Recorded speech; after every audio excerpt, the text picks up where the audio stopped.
Hey everybody, it's Matt. This is the 10-Minute Bible Hour podcast, and today we are going to start with an illustration from Lord of the Rings.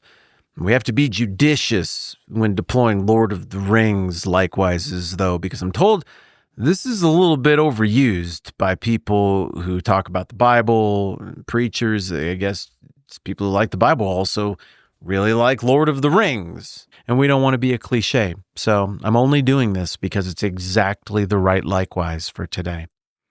There's a scene in Fellowship of the Ring where little Bilbo Baggins, he's got a ring. It's a troublesome ring. He's had the ring for too long, and he likes the ring. He pets the ring, he strokes the ring, and Gandalf is like, I think you've had that a little too long. Gandalf is like an old Grandpa-ly type wizard, if you've never read these books or seen the movies. And Bilbo, who's usually a pretty mild-mannered, nice guy, is like, why should I? It's my ring. And he clutches all up, and Gandalf does not take well to that, and he says, Bilbo Baggins, I'm a conjurer, cheap tricks. I'm not trying to rob you. I'm trying to help you. And then Bilbo softens and is like, okie dokie, here's the ring. And that's how it works out. I saw a meme the other day, by the way, of this exchange between Gandalf and Bilbo, the I'm not trying to rob you, I'm trying to help you meme, where Gandalf says his line, I'm not trying to rob you. And then there's a picture of a dog with his tennis ball, but he doesn't want to give the tennis ball up. And Gandalf is like, I'm trying to help you. And then the meme doesn't conclude. I assume the dog did not give him the ball, because dogs just don't give you the ball. Do you want to play fetch or not? What's the matter with you? The point is this. John, who's writing the Gospel of John, he's pretty grandfatherly at the time that he's making his contributions to the Bible with the Gospel of John, 1st, 2nd, and 3rd John, which are letters, and Revelation, which is an apocalypse. I don't know. We'll get to that maybe someday. And throughout the 5 books of John, there is a very grandfatherly, Gandalf-y tone. He's the only one of Jesus' disciples who made it to old age. The rest of them all died horrific martyrs' deaths. But yeah, here's John living near Ephesus, on the island of Patmos, very late in life.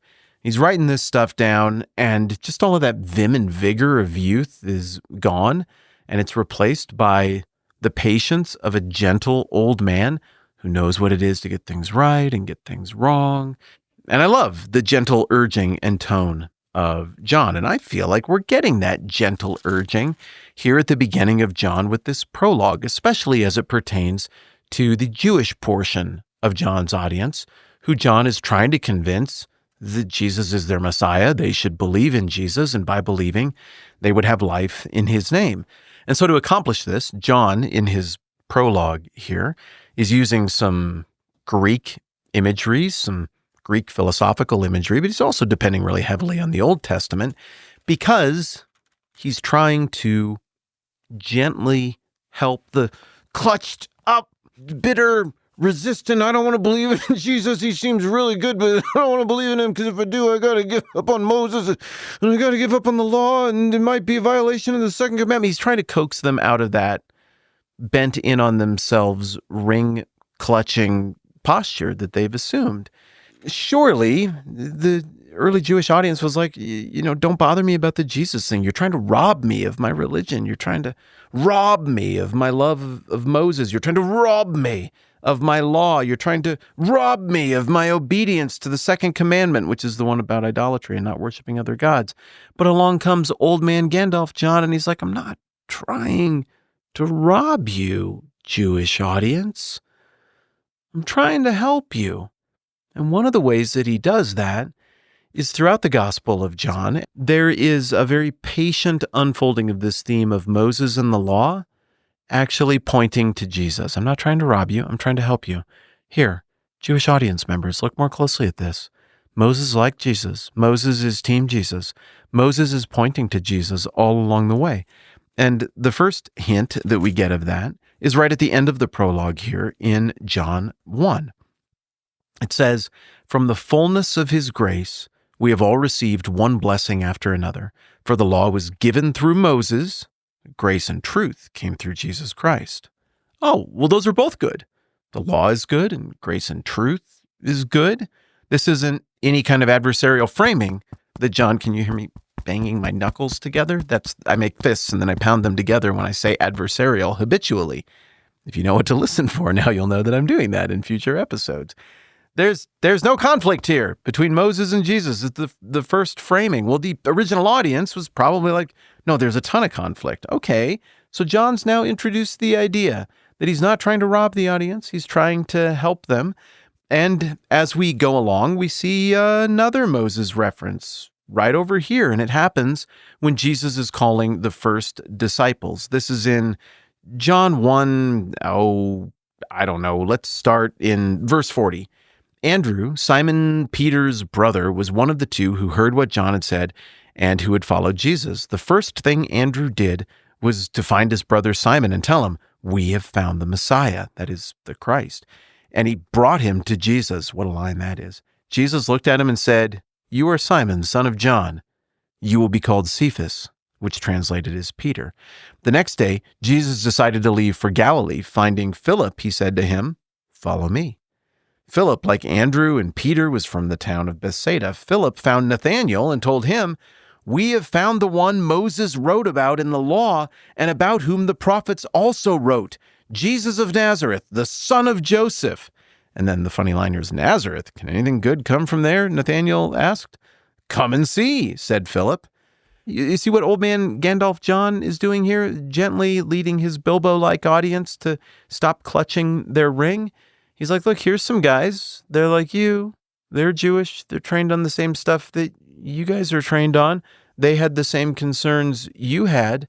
But when they actually met Jesus, when they went and saw, what they discovered was that he's the one who Moses wrote about in the law. So the law isn't just rules to Andrew and Peter and Philip and Nathanael. The law is a story. The law is prophecy. And it all points to Jesus.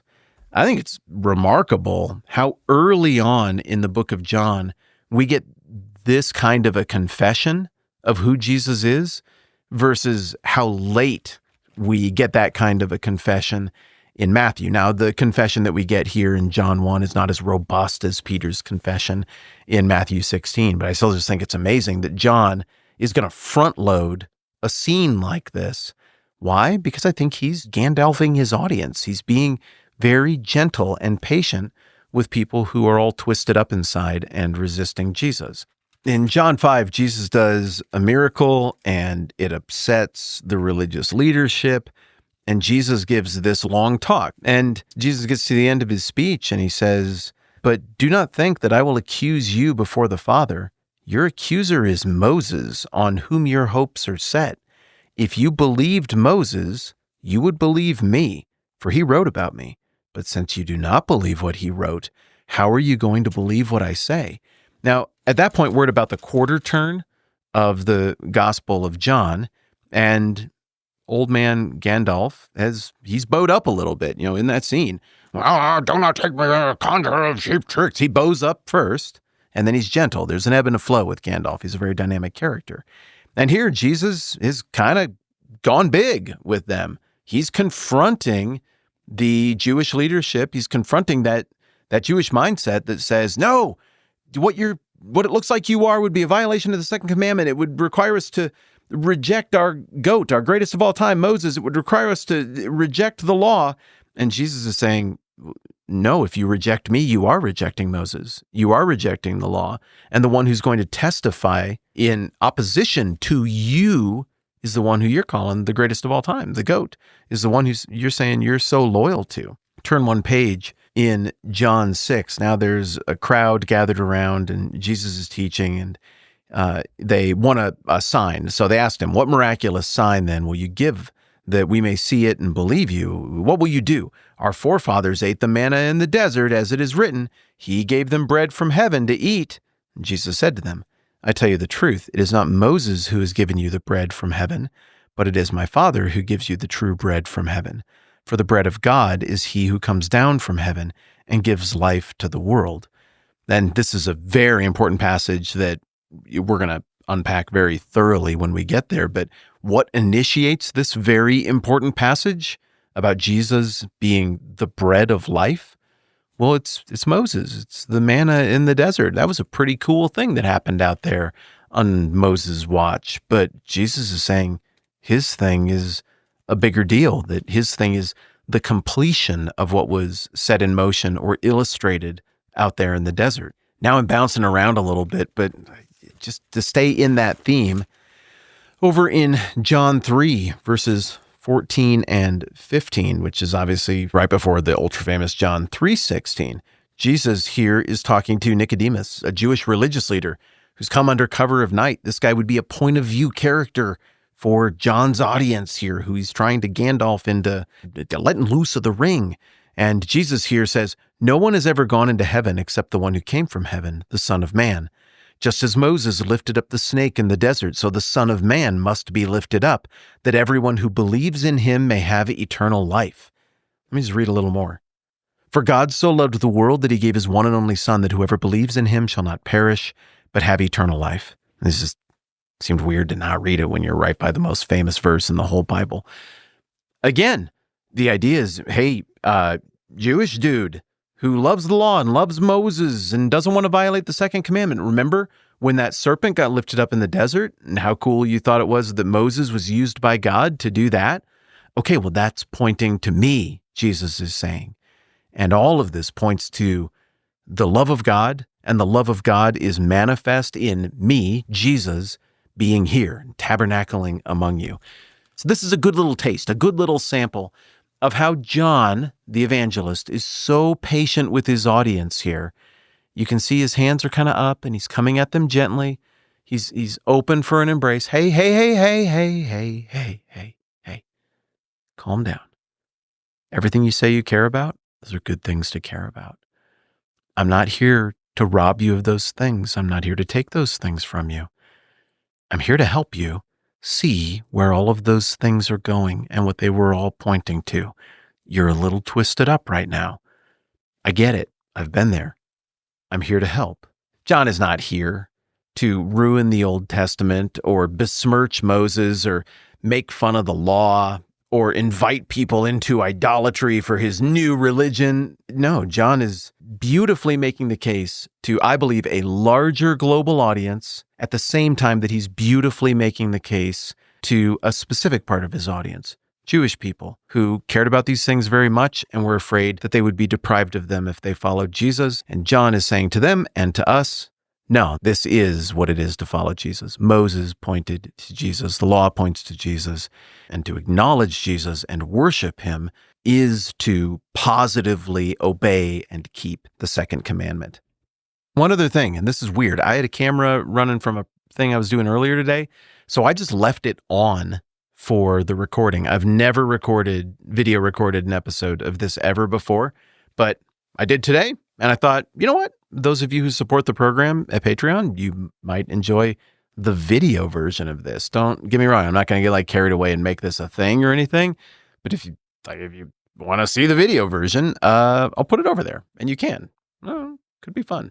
All right. That's plenty for now. I'm Matt. This is the 10-Minute Bible Hour podcast. Let's do this again soon.